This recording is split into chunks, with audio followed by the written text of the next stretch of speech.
Halo sobat anime, waduh weekend yang terik, waktunya si Jopan lagi ya. Udah langsung aja kita gaskeun. Mereview sedikit dari part sebelumnya setelah Zaufan dan juga 3 ciwinya berjalan di tengah kota melihat festival Lentera. Di sini Zaufan sedikit dikejutkan dengan serangan tiba-tiba saja yang datang ke arah dirinya dengan sangat kuat dan juga cepat. Bahkan serangan itu tepat mengenai Zaufan dan itu membuat para kampret Kuan-Rong yang melakukannya sungguh sangat yakin sekali telah membunuh Zaufan. Tapi sayangnya mereka sungguh sangat terkejut ketika Zaufan dapat kembali bangkit setelah terkena serangan mematikan itu.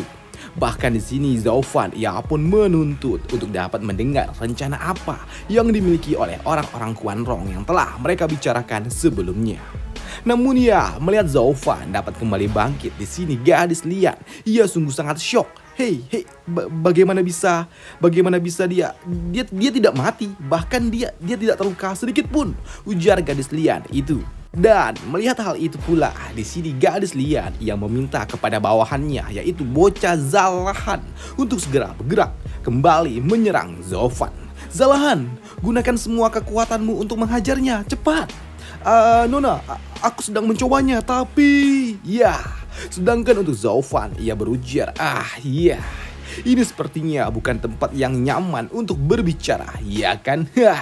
Karena memang tongkat ini sungguh sangat menghalangi. Ujar Zaufan sebelum ia menghancurkan palu godam milik si kampret Zalahan itu. Melihat Zaufan yang dapat menghancurkan palu itu hanya dengan satu tangan saja, sungguh benar-benar hal itu benar-benar membuat mereka berdua sungguh sangat shock. Bagaimana bisa Zaufan melakukan hal gila itu? Itu adalah Purple Golden Forget Heaven Breaking Bull Dragon. Itu adalah senjata spiritual tingkat 5. Dan orang itu dia hanya menggunakan satu tangannya saja untuk dapat menghancurkan benda itu menjadi berkeping-keping. Gila, apakah dia benar-benar masih seorang manusia?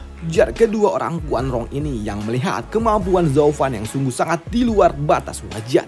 Sedangkan untuk Zaufan yang masih ingin mendengar rencana apa yang sebelumnya telah dibicarakan oleh orang-orang Kuan-Rong itu. Tentang rencana kalian, apakah kalian mau memberitahuku juga? Jar dari Zaufan. Sedangkan untuk si kampret Zalahan, kembali muncul dengan senjata suci miliknya yang lainnya.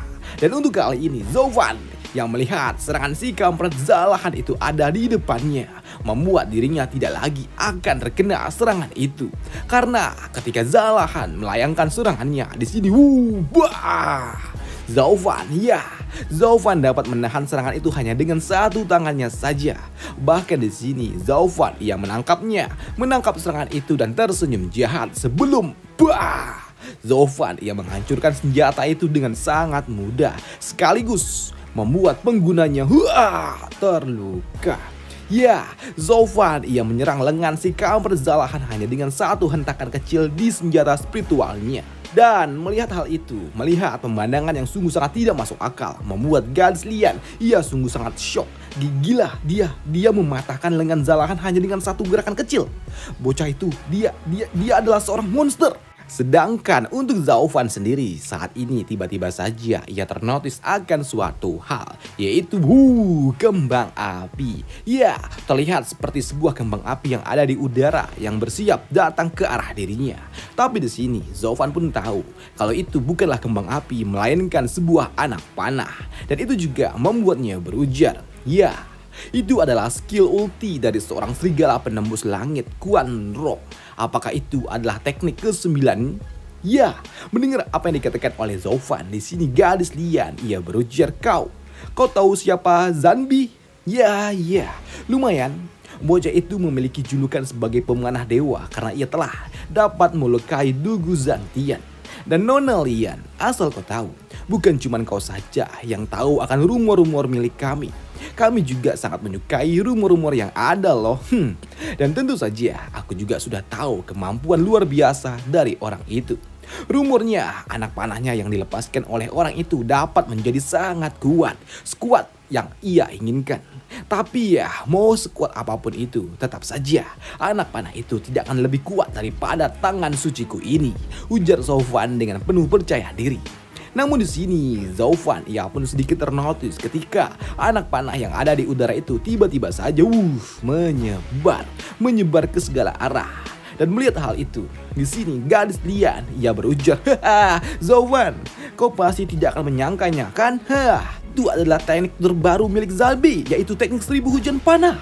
Dan ini adalah pertama kalinya dia menggunakannya. Sekarang, cobalah kau tahan serangan itu kalau kau bisa."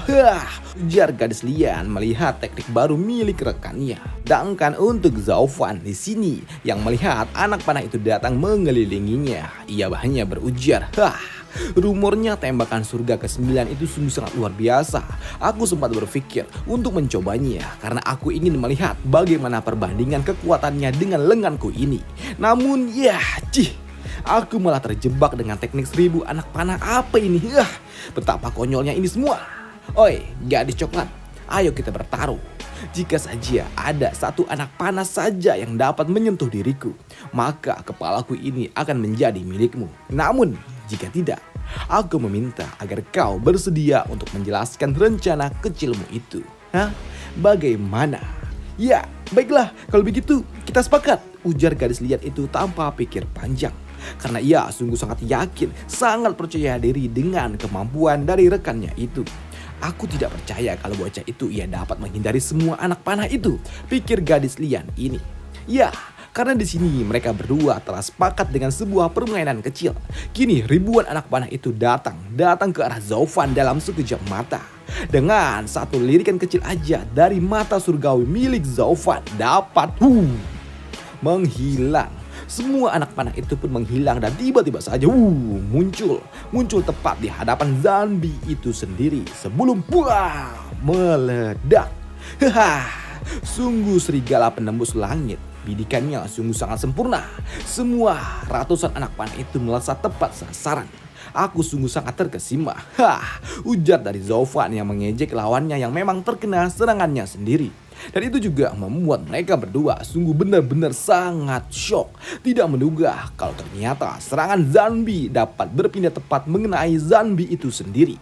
Dan itu juga membuat Zhaofan ia berujar, gadis Lian, sepertinya kita telah memiliki pemenang di taruhan kecil kita. Dan kuharap kau menepati kata-katamu karena kau tahu ada dua tipe orang yang aku benci. Pertama, itu adalah orang yang terlalu percaya diri. Dan kedua, ia adalah seorang penipu.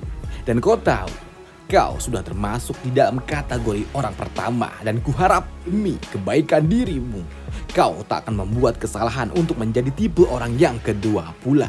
Jika tidak, mungkin aku harus bertindak sedikit serius, ujar Zhaofan dengan tatapan membunuhnya. Ya, mendengar peringatan keras dari Zhaofan membuat gadis Lian ia hanya dapat terdiam saja. Dan ia tahu kalau dirinya telah dijebak oleh Zhaofan. Bocah itu, dia telah memanfaatkan diriku dan menipuku. Bahkan ia juga telah mengambil semua barang-barang yang aku punya saat ada di hutan Basking. Dan sekarang kau berani-beraninya menceramahiku tentang seorang penipu. Sungguh bocah yang tidak tahu malu. Dan daripada harus membocorkan informasi itu, lebih baik kau bunuh saja aku, ujar gadis Lian itu, yang disambut oleh Zhaofan dengan berujar, Lian Ir, apakah kau pikir aku tidak berani melakukannya? Ujar dari Zhaofan. Namun ya, sebelum Zhaofan menunjukkan aksinya, di sini tiba-tiba saja ada seseorang yang datang dan berujar, pelayan Zhao, tunggu, tolong hentikan. Ya, yang berujar itu adalah Perdana Menteri Zugi yang berujar, Zhaofan, mereka adalah delegasi dari Quan Rong dan tidak peduli apapun tuduhan mereka, menghukum mereka tidak akan pernah sesederhana itu, ujar Perdana Menteri Zugi. Mendengar hal itu, di sini Zhaofan ia berujar, Perdana Menteri Zugi, kelihatannya kau sudah tahu apa rencana mereka. Kalau begitu ya, kau seharusnya juga menyadari kalau mereka ini datang untuk membunuhku, ya kan? Sambut dari Zhaofan. Ya, pelayan Zhao, tolong dengarkan aku dulu. Mereka datang ini untuk menuntaskan masalah pribadinya dengan Anda. Dan ini semua tidak ada hubungannya dengan urusan politik. Tapi ya, kau seharusnya juga tahu kan, apa yang akan terjadi jika kau membunuh mereka. Itu akan menimbulkan sesuatu yang bukan seharusnya yang kau inginkan. Dan jika kau melepaskan mereka, aku berjanji mereka akan berguna untuk dirimu suatu saat nanti. Dan aku tahu kalau kau adalah orang yang sangat cerdas. Aku tak akan pernah berbicara lebih banyak lagi, ujar Perdana Menteri Zugi. Ya, di sini Zaufan ia pun paham akan kata-kata dari Perdana Menteri Zugi yang memang memiliki dua arti dari setiap kata-kata yang telah ia ucapkan. Di mana yang pertama, jika aku membunuh orang-orang Quanrong ini, maka itu jelas itu akan membuat diriku disalahkan atas semua yang telah aku lakukan. Dan hanya kepalaku sajalah yang dapat ditawarkan sebagai penggantinya kepada para pasukan Quanrong. Tapi jelas, apakah Zaufan akan menyerah begitu saja? Ya, tentu saja tidak. Dan hal itu juga akan membuat keuntungan baru untuk orang-orang Quanrong menyerang Tianyu di tengah-tengah kekacauan itu. Dan jika Quanrong menyerang, itu akan membuat seluruh kekaisaran bersatu melawan pasukan Quanrong, termasuk 8 keluarga bangsawan agung serta 4 pilar kekaisaran. Sedangkan untuk Zaufan, sang iblis ini, ya mau tidak mau harus tetap ikut pergi ke garis depan peperangan hingga titik darah terakhir di medan perang. Dengan begitu, Kaisar, ia tidak hanya dapat melemahkan faksi-faksi yang menentang dirinya, tapi itu juga membuat dirinya dapat memamerkan kekuatan Tianyu dan memberikan pelajaran yang memang tidak pernah dilupakan oleh pasukan Quanrong.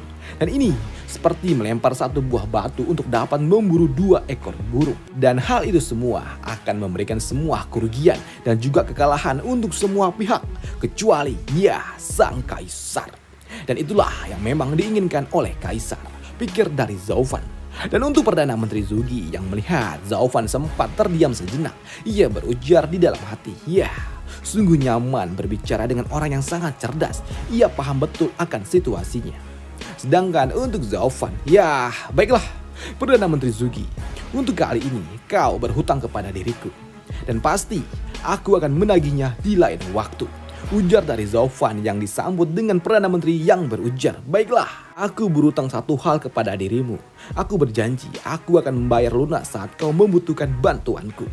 Dan beberapa saat kemudian, kini rombongan delegasi Quanrong yang lainnya akhirnya tiba.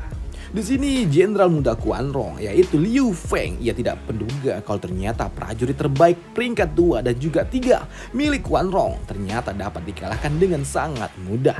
Mereka telah melakukan serangan gabungan tapi bahkan tidak dapat melukainya, bahkan tidak dapat menyentuh satu helai rambut pun milik Zaufan. Dan mereka malah dapat dibantai dengan sangat mudah. Ini sungguh memalukan. Zaufan, seberapa mengerikankah kau ini? Dan jika saja Zugi Changfeng ia tidak dapat sampai campur tangan di tepat waktu, maka di sini Perdana Menteri Zugi yang melihat orang-orang Quanrong tiba, ia berujar, aku telah memperingatkan kalian untuk tidak pernah menyentuh Zaufan, namun kalian malah menyerangnya.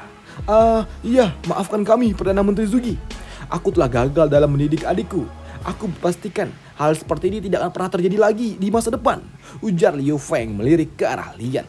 Dan tak lama setelahnya, kini muncullah bayangan dari bawah. Dan itu adalah ketua di mata-mata Quanrong yang muncul. Dan ia juga berujar, Tuan Perdana Menteri, seperti yang kau prediksi, ada seseorang yang mengawasi Zaufan dari belakang.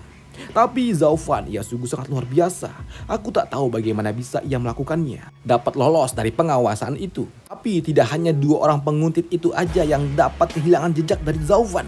Bahkan aku tidak bisa mengikuti pergerakannya. Dan untuk kedua penguntit itu, sepertinya mereka telah pergi untuk melaporkan hasil usaha mereka, alih-alih mengikutimu datang ke tempat ini. Mendengar hal itu, di sini Perdana Menteri Zugi ia pun tertawa. Mereka pasti adalah orang-orang suruhan Kaisar. Tapi bocah itu, Zaufan, dia sungguh sangat cerdik dan juga licik seperti seekor rubah. Mungkin tidak ada seorang pun di Tianyu ini yang dapat mengikuti dirinya. Dan untuk 2 orang penguntit itu, mereka hanya buang-buang waktu saja, sambut Perdana Menteri Zugi. Namun untukmu, kau sungguh sangat cerdas untuk datang meminta bantuanku sebelum semua hal buruk terjadi. Bagus sekali. Di sini kampret mata-mata Quanrong, ia juga berujar, Perdana Menteri Zugi, Zaufan, ia terlalu kuat, dia seperti seekor monster. Aku melakukan ini karena aku takut kalau kami akan dibantai oleh dirinya. Oleh karena itulah, Yang ada di pikiranku yang dapat membantu kami hanyalah dirimu. Dan hal itu pun dibenarkan oleh Liu Feng yang berujar, ya, tanpa bantuan dari Perdana Menteri Zugi, adikku dan orang-orang Quanron yang lainnya, mereka pasti telah dibantai oleh Zhao Fan. Dan sebagai seorang kakak dan juga jenderal muda Quanron, saya mengucapkan terima kasih yang sedalam-dalamnya atas bantuan dari Perdana Menteri. Namun ya, melihat jenderal muda Liu Feng sampai harus membukukan badan, di sini Perdana Menteri Zugi ia pun merasa tidak enak hati dan mengangkatnya kembali tegak sembari berujar, "Tuan muda, kau tidak perlu sampai seperti itu. Bahkan tanpa campur tanganku sekalipun, Zhao Fan, ia tidak akan pernah mungkin dapat membunuh mereka." Iya, tapi adikku dia berujar kalau ia merasakan niat membunuh dari Zhao Fan yang tidak main-main. Itu terlihat sungguh sangat nyata, sambut bocah Quanron itu. Tidak, Tuan muda. Zhao Fan dia ditakutkan bukan karena kekuatannya, tapi ia lebih ditakuti karena pemikirannya yang memang sungguh sangat rumit dan juga berbahaya. Tindakan liarnya itu sebelumnya itu ia tunjukkan hanya untuk dapat memancingku keluar. Dan satu-satunya orang yang muncul keluar untuk dapat menyelamatkanmu pasti adalah orang yang terdekat dengan dirimu, iya kan? Dan aku menduga kalau saat ini Tian Yu, ya, Kaisar Tian Yu, ia sudah tahu akan hubungan yang kita miliki. Hei, mendengar hal itu, di sini Liu Feng ia berujar, "Perdana Menteri, lantas apa yang harus sebaiknya kita lakukan?" Tidak ada. Perbedaan siasat yang berlebihan dan tersembunyi adalah yang terakhir dan tak akan pernah diketahui. Sedangkan yang pertama tidak memiliki batasan seperti itu. Maka dari itu hasilnya tidak akan pernah berubah sedikit pun. Meskipun ya mereka tahu akan hal ini. Semuanya akan berjalan seperti biasa dan aku tidak akan dapat menghentikan mereka lagi, ujar Perdana Menteri ini. Namun di sini bocah Liu Feng ia berujar, "Perdana Menteri, bukankah akan lebih baik jika rencana kita tidak terekspos? Namun satu hal lagi, Perdana Menteri Zugi. Jika kau tahu akan tujuan dari Zhao Fan untuk memancingmu keluar, lantas kenapa Anda tetap muncul saat-saat terakhir?" Ya, ini aku lakukan karena aku tidak ingin bertarung apakah Zhao Fan akan bertindak apakah tidak. Dan itu membuatku memutuskan untuk bermain aman saja. Aku telah banyak membaca orang-orang yang ada di kehidupanku, tapi hanya ada 2 orang yang gagal untuk aku baca seperti sebuah buku.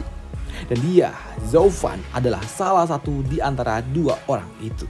Hei, mendengar Zhao Fan mendapatkan pengakuan dari Perdana Menteri Zugi yang merupakan seorang pria tercerdas ahli strategi Tian Yu nomor 1, membuat guru besar Quanron ia tidak dapat menduganya. Zugi Changfeng, seorang master yang sangat terkenal akan kecerdasannya di Tian Yu ini. Dia bahkan tidak sampai dapat melihat apa yang ada di balik bocah itu. Gila. Di sini Perdana Menteri Zugi ia juga berujar, "Aku berhasil menebak bocah itu sedikit sebelum debat esoterik itu dimulai. Tapi ya sejak event itu diadakan, bocah itu ia sungguh sangat mirip sekali dengan diriku. Atau ya mungkin aku tidak ingin melihatnya. Karena di pertarungan itu dia melakukan banyak hal yang sangat buruk, bahkan yang terburuk dan tak pernah terbayangkan." Hei, mendengar hal itu membuat gadis Lian ia bertanya, memangnya apa yang telah dilakukan oleh Zhao Fan? Ya, Zhao Fan ia lepas kendali dan saat itulah pertama kalinya aku melihat dia lepas kendali karena seorang wanita. Dan selesailah alur cerita dari Magic Emperor minggu ini dan sampai jumpa minggu depan untuk Magic Emperor. Dan sampai jumpa. Thank you. Bye.